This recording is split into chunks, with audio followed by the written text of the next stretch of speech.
சாதாரண தமிழக மக்கள் எப்பொழுதும் ஈழத்தமிழர்களோடு தான் நிற்கிறார்கள். அவர்கள் எந்த கட்சிகளிடமின்றி எந்த ஆதாயமுமின்றி அவர்கள் ஈழத்தமிழர்களோடு நிற்கிறார்கள்.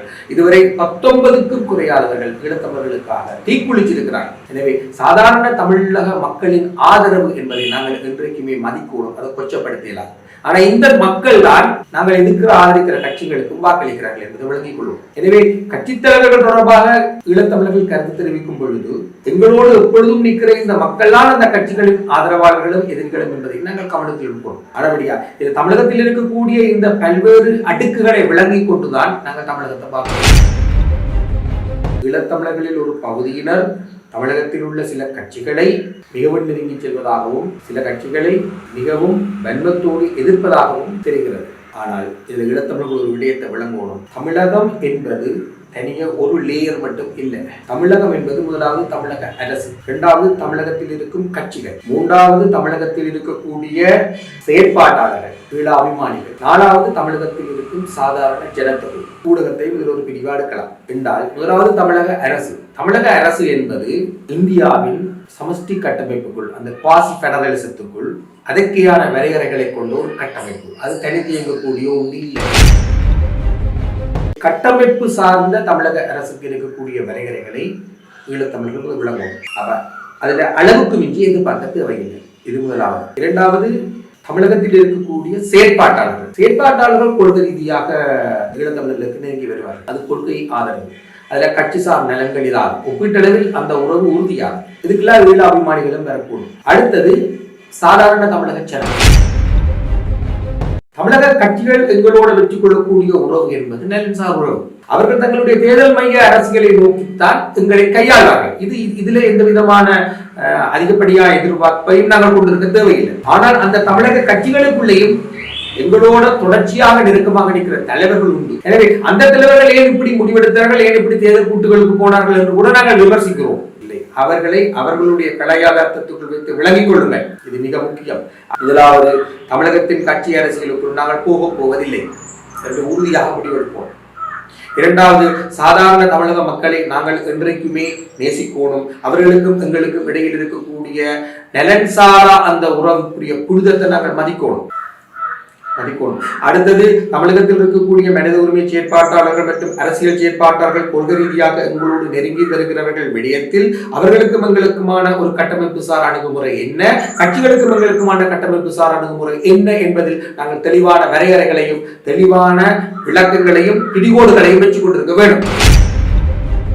தமிழகத்தை நாங்கள் எப்படி அணுகப் போகிறோம் என்பதில் எங்கள்கிட்ட ஒரு சரியான கொள்கை வரைவு இருக்கும். கடந்த பல தசாப்தங்களாக எங்கள்கிட்ட இது தொடர்பான சரியான கொள்கை வரைவு இல்லை. தமிழகத்தில் எங்களுக்கு ஒரு தொடர்பாடல் மையம் இல்லை. தமிழக ஊடகங்களுக்கும் எங்களுக்கும் இடையில ஒரு பொருத்தமான பிணைப்பு இல்லை, பொருத்தமான உறவு இல்லை. தமிழகத்தில் இருக்கும் சிவில் சமூகங்களோடு எங்களுக்கு உறவே இல்லை. தமிழகத்தில் இருக்கக்கூடிய திரைக்கலைஞர்கள் இசைக்கலைஞர்களோடு இருக்கிற அந்த கொஞ்ச நெஞ்ச உறவு கூட எங்களுக்கு தமிழகத்தில் இருக்கும் சிவில் சமூகங்களோடு கிடையாது. தமிழகத்தில் இருக்கும் மனித உரிமைவாதிகளோடு எங்களுக்கு அப்படியான பெரிய உறவுகள் கிடையாது. தமிழகத்தின் கருத்துருவாக்கிகள் என்று கருதத்தக்க மேடை பேச்சாளர்கள் எழுத்தாளர்களோடு எங்களுக்கு அப்படி பெரிய உறவுகள் இருக்கிறதாக தெரிகிறது. எனவே இது விடயத்தில் நாங்கள் ஒரு சரியான ஒரு கொள்கை தெளிவுக்கு போகணும். ஒரு சரியான கொள்கை வழிவரைபடத்தை நாங்கள் வச்சிருப்போம். எப்படி சொன்னால் தமிழகத்தை நாங்கள் எவ்வாறு அணுகப் போகிறோம் என்பது தொடர்பில் எங்களிடம் ஒரு சரியான தெளிவான ஒரு கொள்கை வழி வரைபடம் இருக்கும். தமிழகத்தில் எந்த கட்சி வெல்கிறது போக்குறது என்பது தமிழக மக்களுடைய தெரிவு. அது தமிழக சூழலுக்குள் தமிழக மக்கள் எடுக்கும் முடிவு. இதில் எந்த கட்சி ஆட்சிக்கு வந்தாலும் அந்த கட்சிக்குள் இருக்கக்கூடிய தங்களுக்கு இசைவான நபர்களை அமைப்புகளை வெற்றிகரமாக அணுகுவதன் மூலம் ஈழத்தமிழர்கள் எப்படி தங்களுடைய அரசியல் அபிலாஷைகளை அடுத்தடுத்த கட்டங்களுக்கு கொண்டு போகலாம் என்றுதான் ஈழத்தமிழர்கள் சிந்திக்கணுமே தவிர இது விடயத்தில் கட்சி சார்ந்து ஈழத்தமிழர்கள் முடிவெடுக்க வேண்டிய தேவை கிடையாது. என்றால் தமிழகத்தினுடைய உள்நாட்டு விவகாரம். இது விடயத்தில் ஈழத்தமிழர்களில் ஒரு பகுதியினர் தமிழகத்தில் உள்ள சில கட்சிகளை மிகவும் நெருங்கி செல்வதாகவும் சில கட்சிகளை மிகவும் வன்மத்தோடு எதிர்ப்பதாகவும் தெரிகிறது. ஆனால் இதில் ஈழத்தமிழர்கள் ஒரு விடயத்தை விளங்கணும். தமிழகம் என்பது தனிய ஒரு லேயர் மட்டும் இல்லை. தமிழகம் என்பது முதலாவது தமிழக அரசு, இரண்டாவது தமிழகத்தில் இருக்கும் கட்சிகள், மூன்றாவது தமிழகத்தில் இருக்கக்கூடிய செயற்பாட்டாளர்கள், ஈழ அபிமானிகள், நாலாவது தமிழகத்தில் இருக்கும் சாதாரண ஜனத்தொகை. ஊடகத்தை இதில் ஒரு பிரிவா எடுக்கலாம் என்றால், முதலாவது தமிழக அரசு என்பது இந்தியாவின் சமஷ்டி கட்டமைப்புக்குள், அந்த குவாசி பெடரலிசத்துக்குள் அதற்கையான வரையறைகளை கொண்ட ஒரு கட்டமைப்பு. அது தனித்து இயங்கக்கூடிய ஒன்று இல்லை. எங்கள்கிட்ட இருக்கிற மாகாண சபையை விட அதுக்கு போலீஸ் அதிகாரம், லேண்ட் அதிகாரம் போன்ற சில அதிகாரங்கள் கூட, அவ்வளவுதான். அதுவே ஒரு முழு சமஷ்டி அல்ல. அந்த அரைச்சமஷ்டியின் ஒரு முதலமைச்சர் எவ்வளவு செய்யலாம், செய்யாமல் விடலாம் என்பதில் அடிப்படையான வரையறைகள் உண்டு. எனவே கட்டமைப்பு சார்ந்த தமிழக அரசுக்கு இருக்கக்கூடிய வரையறைகளை ஈழத்தமிழர்களுக்கு விளங்கும். அதுல அளவுக்கு மிஞ்சி எதிர்பார்க்க தேவையில்லை. இது முதலாவது. இரண்டாவது, தமிழகத்தில் இருக்கக்கூடிய செயற்பாட்டாளர்கள் கொள்கை ரீதியாக ஈழத்தமிழர்களுக்கு நெருங்கி வருவார்கள். அது கொள்கை ஆதரவு. அதுல கட்சி சார் நலன்கள் இதாக ஒப்பீட்டளவில் அந்த உறவு உறுதியாகும். இதுக்கெல்லாம் ஈழ அபிமானிகளும் வரக்கூடும். அடுத்தது சாதாரண தமிழக சனம். இந்த சாதாரண தமிழக சனம் என்பது அது எங்களுக்காக தீக்குளிக்கிறவர்கள் அதுக்குள்ள இருந்தால் வருகிறார்கள். அவர்கள் அமைப்புகளில் இருந்து வருகிறோம். ஆனால் 2009 பின்னுக்கு எங்களுக்காக ஒரு முத்துக்குமார், ஒரு செங்கோடி தீக்குளிக்கக்கூடிய ஒரு நிலைமை அங்கே இருந்திருக்கு. இப்ப விஜய் சேதுபதி முரளியின் வேடத்தில் நடிக்க போகிறாரா இல்லையா என்ற பிரச்சனை தமிழகத்தில் ஒரு ஒரு பிரச்சனையாக, ஒரு விவகாரமாக மேற்கிளம்பியது என்பதே அந்த ஈழத்தமிழர்களுக்கு ஆதரவான அந்த போக்கின் ஆகப்பிந்திய ஒரு வடிவம்தான். எனவே சாதாரண தமிழக மக்கள் எப்பொழுதும் ஈழத்தமிழர்களோடு தான் நிற்கிறார்கள். அவர்கள் எந்த கட்சிகளிடமின்றி, எந்த ஆதாயமுமின்றி அவர்கள் ஈழத்தமிழர்களோடு நிற்கிறார்கள். இதுவரை 19க்கும் குறையாதவர்கள் ஈழத்தமிழர்களுக்காக தீக்குளிச்சிருக்கிறார்கள். எனவே சாதாரண தமிழக மக்களின் ஆதரவு என்பதை நாங்கள் என்றைக்குமே மதிக்கூடும், அதை கொச்சப்படுத்தலாம். ஆனா இந்த மக்கள் தான் நாங்கள் எதிர்க்கிற ஆதரிக்கிற கட்சிகளுக்கு வாக்களிக்கிறார்கள் என்பதை விளங்கிக் கொள்வோம். எனவே கட்சித் தலைவர்கள் தொடர்பாக ஈழத்தமிழர்கள் கருத்து தெரிவிக்கும் பொழுது எங்களோடு எப்பொழுதும் நிற்கிற இந்த மக்கள் தான் அந்த கட்சிகளின் ஆதரவாளர்களும் எதிர்களும் என்பதை நாங்கள் கவனத்தில் எடுப்போம். ஆனபடியா இது தமிழகத்தில் இருக்கக்கூடிய இந்த பல்வேறு அடுக்குகளை விளங்கி கொண்டுதான் நாங்கள் தமிழகத்தை பார்ப்போம். ஆனபடியால் இது தமிழகத்துக்கு மட்டுமில்லை, ஈழத்தமிழர்களுடைய அந்த தாயகத்துக்கு வெளியில் இருக்கக்கூடிய ஏனைய இனங்கள், ஏனைய நாடுகள், ஏனைய சமூகங்கள் அனைத்துக்கும் இது பொருந்தும். உதாரணமாக மனோ கணேசன், அவர் கொழும்பு மைய அரசியல்வாதி. அவர் ஒரு தமிழ் தேசியவாதியாக இருக்கணும் அவசியம் இல்லை.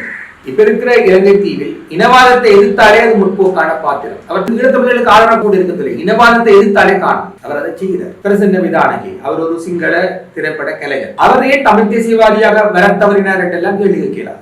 எங்களுக்கு அவர் ஒரு சிங்கள பௌத்த பெருந்தேசியவாதியாக இல்லாமல் இருந்தாலே போதும்.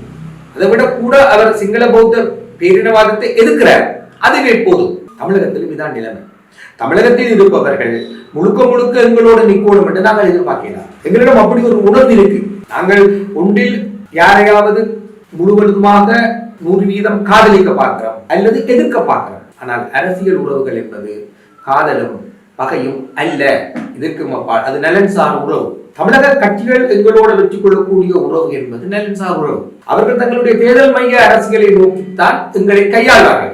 இதுல எந்த விதமான அதிகப்படியா எதிர்பார்ப்பையும் நாங்கள் கொண்டிருக்க தேவையில்லை. ஆனால் அந்த தமிழக கட்சிகளுக்குள்ளேயும் எங்களோட தொடர்ச்சியாக நெருக்கமாக நிற்கிற தலைவர்கள் உண்டு. எனவே அந்த தலைவர்கள் ஏன் இப்படி முடிவெடுத்தார்கள், ஏன் இப்படி தேர்தல் கூட்டுகளுக்கு போனார்கள் என்று கூட நாங்கள் விமர்சிக்கிறோம்.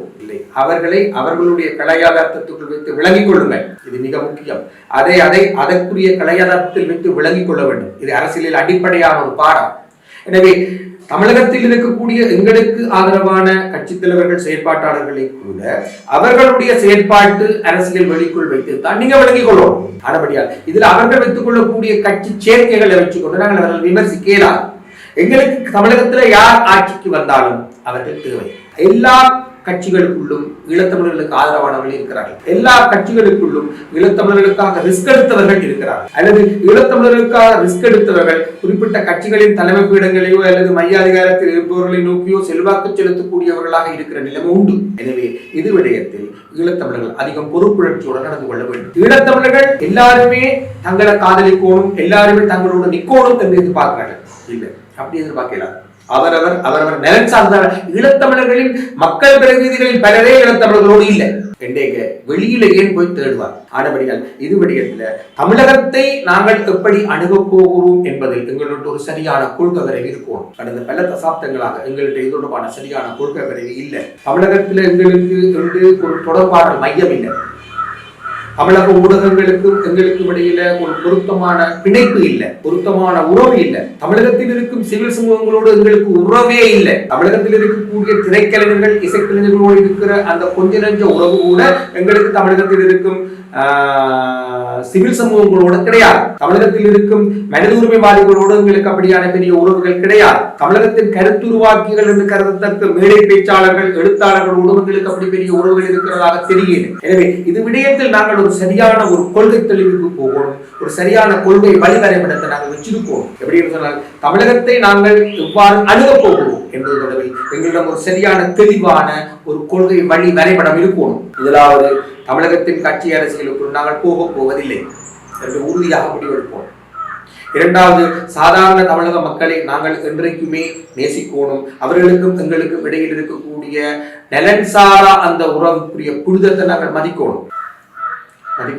அடுத்தது, தமிழகத்தில் இருக்கக்கூடிய மனித உரிமை செயற்பாட்டாளர்கள் மற்றும் அரசியல் செயற்பாட்டாளர்கள் கொள்கை ரீதியாக எங்களோடு நெருங்கி வருகிறவர்கள் விடயத்தில் அவர்களுக்கும் எங்களுக்குமான ஒரு கட்டமைப்பு சார் அணுகுமுறை என்ன, கட்சிகளுக்கும் எங்களுக்குமான கட்டமைப்பு சார் அணுகுமுறை என்ன என்பதில் நாங்கள் தெளிவான வரையறைகளையும் தெளிவான விளக்கங்களையும் பிடிகோடுகளையும் வச்சுக் கொண்டிருக்க வேண்டும். கட்சிகள் அணியேற்க நாங்கள் கவனமாக இருப்போம். என்ற கட்சிகள் எப்பொழுதும் நம்முடைய தேர்தல் மைய வெற்றிகளை நோக்கித்தான் எங்கள் நகரும். அதில் தேர்தல் நோக்கு நிலைகளில் இருந்துதான் எங்களை அணுகும். ஆனால் நடந்து முடிந்த தேர்தலையும் அதற்கு முன்பின்னான கடந்த 12 ஆண்டுகால அரசியலையும் தொகுத்து பார்த்தால் ஈழத்தமிழர்களின் ஒரு பகுதியினர் சில கட்சிகளை நோக்கி அதிக அளவு நெருங்கி போவதாகவும் சில கட்சிகளை அளவுக்கு மீறி விமர்சிப்பதாகவும் தெரிகிறது. இது எங்கிருந்து வருது என்று சொன்னால், ஈழத்தமிழர்களுக்கு இன்றைக்கு ஒரு மையம், ஒரு தமிழ் தேசிய பேரியக்கம் அல்லது முழு மக்களையும் திரட்டி கட்டும் ஒரு பெரும் கட்சி இல்லை என்ற வெற்றிடத்தில் தான் இப்படியான நிலவர்கள் தன்பலம் இழந்து நாங்கள் பிறரை நோக்கி எப்பொழுதும் அதிகரித்த எதிர்பார்ப்போடு காணப்படுகிறோம். இந்த எதிர்பார்ப்பு நொறுங்கி போய்க்க நாங்கள் அவர்கள் மீது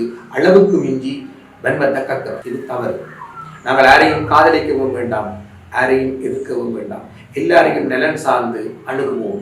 எல்லாரையும் நலன்களின் அடிப்படையில் எப்படி வெற்றிகரமாக அவர்களுடைய நலன்களும் எங்களுடைய நலன்களும் ஒரு புள்ளியில் சந்திக்குமா இல்லையா என்று பார்க்கணுமே தவிர காதலிக்க வந்தவையில்லை, வெறுக்க வந்தவையில்லை. எனவே இதுக்கு ஒரு கட்டமைப்பு சார் அணுகுமுறை வேணும். தமிழக அரசுக்கு ஒரு கட்டமைப்பு, அந்த கட்டமைப்பு அணுக எங்களோட கட்சிகளிடம் ஒரு கட்டமைப்பு வேணும். அப்படி ஒரு கட்டமைப்பு எங்கள்கிட்ட இல்லை. தமிழகத்தில் ஒரு தொடர்பாளர் மையமே எங்களுக்கு கிடையாது. ஈழத்துல என்ன நடக்குது என்று தமிழகத்தில் உள்ள ஊடகங்களுக்கு விளக்கமா தெரியாது. இதை ஈழத்திலிருந்து சொல்வர்களும் தெளிவாக சொல்வதாக தெரியல. அது மட்டுமில்லை, ஈழத்தின் அம்பாசிடர்களாக தூதுவர்களாக சிலர் நிற்கிறார்கள். அவர்கள் மிகப்பிள்ளையான ஒரு அடிமத்தை தமிழக மக்களுக்கு கொடுக்க பார்க்கிறார்கள். இதெல்லாம் தவறு. எனவே இது விடயத்தில் தமிழகத்தில் இருக்கக்கூடிய சிவில் அமைப்புகளோடையும் ஊடகங்களோடையும் செயற்பாட்டாளர்களுடையும் ஒரு பொருத்தமான உறவை வைத்துக் கொள்ளக்கூடிய ஒரு பொறிமுறையை ஈழத்தமிழ் மக்கள் பிரதிநிதிகள் உருவாக்க வேண்டும் அல்லது செயற்பாட்டாளர்கள் உருவாக்க வேண்டும். கடந்த 12 ஆண்டுகளாக அப்படிப்பட்ட கட்டமைப்பு சார் அணுகுமுறை எதுவும் 12 ஆண்டுகளுக்கு முன்னுக்கும் இருக்கிறேன், 12 ஆண்டுகளுக்கு முன்னுக்கும் இருக்கிற மற்ற தமிழகத்தை கையாள்வதில் நாங்கள் தொடர்ச்சியாக வெற்றி பெறவில்லை என்பதுதான் ஒரு தொகுக்கப்பட்ட முடிவு. தமிழகத்தை நாங்கள் தொடர்ச்சியாக வெற்றிகரமாக கையாள தவறிவிட்டோம். தமிழகத்தை தொடர்ச்சியாக எங்கள் நோக்கு நிலையிலிருந்து நாங்கள் அணுகவில்லை சரியானபடி என்பதுதான் எங்களுக்கு இதுவரையிலுமான தொகுக்கப்பட்ட ஒரு முடிவாக கிடைக்கிறது. எனவே ஈழத்தமிழர்கள் இந்த ஒரு தேர்தல் முடிவுகளை பொறுத்து சிந்திக்கும் பொழுது யாரும் ஆட்சிக்கு வரலாம், எங்களுக்கு பிரச்சனை இல்லை.